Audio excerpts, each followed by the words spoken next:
فافن نے ایک رپورٹ دی ہے. رشید چودھری صاحب ہمارے ساتھ موجود ہیں, نیشنل کوآرڈینیٹر ہیں فافن کے لیے. السلام علیکم جی. وعلیکم السلام جی. سر یہ آپ کی رپورٹ جو میں نے پڑھی ہے, اب ظاہر ہے کنسرن تو یہ ہے کہ 25 پٹیشنز ٹوٹل نیشنل اسمبلی اور 21 پروونشل کی, معافی چاہتا ہوں, یہ جو ساری 23 ٹریبونل نے ڈسپوز آف کی ہیں. 11 میں سے 23 میں, سوری میں لیٹ می ریفریز, 23 میں سے 11 ٹریبونل, 23 میں سے 11, 25 out of 377 election petitions dispose of ہوئی ہیں. وہ جو اسپرٹ ہے آپ کہتے ہیں قانون کی کہ جلد از جلد ان الیکشن کی جو دھاندلیاں ہیں ان کا فیصلہ ہونا چاہیے, وہ ہوتا نظر نہیں آ رہا, تو کیا ہوگا؟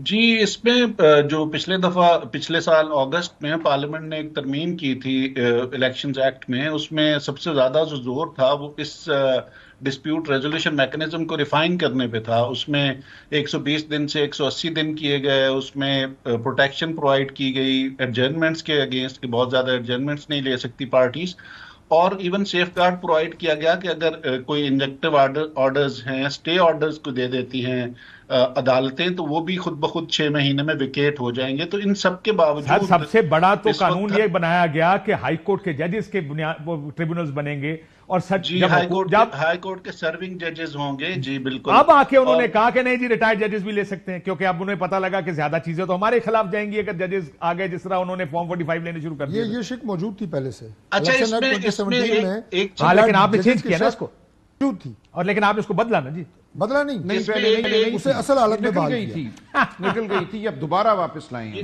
واپس لے آئے, اب دوبارہ لے آئے. ہم نے پہلے ٹھیک کیا تھا پھر خراب کیا اس کو, اوریجنل حالت میں خرابی لے آئے. 2017 سے پہلے تو 2013 کے الیکشنز کے بعد جو ٹرائبونلز بنے تھے وہ بھی ریٹائرڈ ججز پہ تھے, اور انہوں نے بہت ایکسپیڈیشیسلی ڈسپوز آف کی تھی پٹیشن. شاید سب سے زیادہ جو مستعد ٹرائبونلز تھے وہ انہوں نے 385 پٹیشنز کو ڈیل کیا تھا, اور وہ 14 ٹرائبونلز تھے صرف, تو وہ ریٹائرڈ سیشن ججز پہ تھے. اب مقصد فرق ہے نا, ججز کا نہیں ہے. سلمان راجہ صاحب کچھ کہنا چاہ رہے ہیں, میں سن لوں سلمان صاحب کو, میں واپس آتا ہوں کے پاس چودھری صاحب. جی سلمان صاحب کوئکلی اگر آپ مسئلہ بالکل یہی ہے کہ ہائی کورٹ کے جج صاحبان بڑی مستعدی سے معاملات کو آگے بڑھا رہے تھے. اسلام آباد میں آپ دیکھیے جسٹس جہانگیری صاحب نے پہلے دن کا فارم 45 لے کر آئیں سب فریق, ان کے ہاتھوں کے طوطے اڑ گئے, یہ فوراً بھاگے گئے الیکشن کمیشن کے پاس, ان سے مقدمہ چھین لو.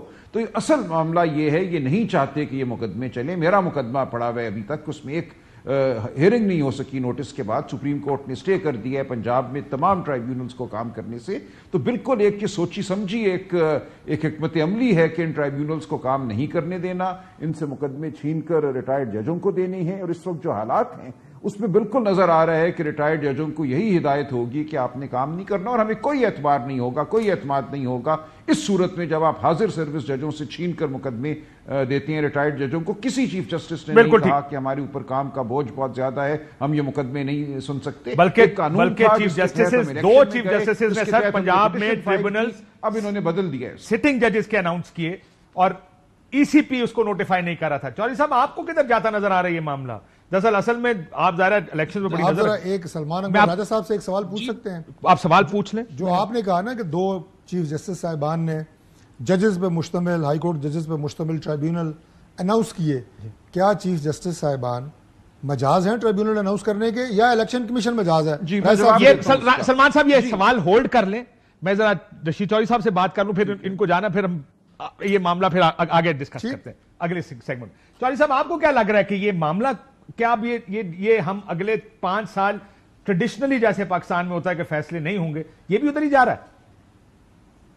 جی اس سے پہلے تو اسٹے آرڈرز پہ زیادہ تر چیزیں چلتی تھی. اس دفعہ اسٹے آرڈرز کے خلاف تو ایک پروٹیکشن موجود ہے, لیکن جو پنجاب میں پرابلم ہے کہ جو لاہور ہائی کورٹ اور الیکشن کمیشن آف پاکستان کے جو ڈفرینسز ہیں انٹرپریٹیشن آف دا لا پہ, کہ ٹرائبونلز لگانے کی ذمہ داری کس کی ہے, اور ٹرائبونلز میں جو پٹیشنز ہیں ان کی ٹرانسفر کا اختیار کس کے پاس ہے, اور جس کی وجہ سے یہ 6 ٹرائبونلز نے تو ابھی کام شروع ہی کیا تھا. 2-4 دن انہوں نے کام کیا تھا کہ ان کو روک دیا گیا سپریم کورٹ کی طرف سے, اور وہ جب لیکن آپ کو آگے بڑھتا معاملہ نظر آ رہا ہے, یا آپ کو لگتا ہے کہ یہ بس سب سے بڑا کیس لوڈ تاریخ کے حوالے ہو گئے سارے؟ کیس لوڈ پنجاب میں ہے, سب سے بڑا کیس لوڈ پنجاب میں ہے. پنجاب میں آن این ایوریج ہر ٹرائبونل کو 20 پٹیشنز سننی ہیں, 8 یہاں پہ ٹرائبونلز ہیں. تو اگر پنجاب کے ٹرائبونلز اسٹیبلش نہیں ہوتے کیونکہ بلوچستان کے ٹریبونلز ذرا مناسب رفتار کے ساتھ ڈسپوز آف کر رہے ہیں. کے پی میں بھی کام شروع ہو گیا ہے, سندھ میں بھی کچھ پٹیشنز ڈیسائیڈ ہو چکی ہیں, لیکن پنجاب میں صرف ایک پٹیشن ابھی تک راولپنڈی میں صوبائی اسمبلی کی ڈیسائیڈ ہوئی ہے. اور پنجاب میں جب تک معاملات آگے نہیں بڑھیں گے اور تیزی سے آگے نہیں بڑھیں گے تو یہ جو لیگل ڈیڈ لائن ہے 180 دن کی, یہ تو لامحالہ ہمیں نظر آ رہی ہے. آپ کو لگتا ہے کہ یہ تو میٹ نہیں ہوتی, لیکن ہمیں لگتا یہ ہے کہ یہ سارا کا سارا معاملہ تاریخ کے کوڑا دان میں چلا جائے گا, اللہ نہ کرے. ہمیشہ سے ہم اسی طرح مٹی ڈالتے آئے ہیں چیزوں پر. لیکن بہت شکریہ چودھری صاحب, آپ نے یہ رپورٹ کیونکہ شائع کی تھی ٹریبونلز پہ, لیکن تو ذرا آپ نے جو سوال کیا سلمان صاحب سے اس پہ بات کریں گے. ایک بریک لینا.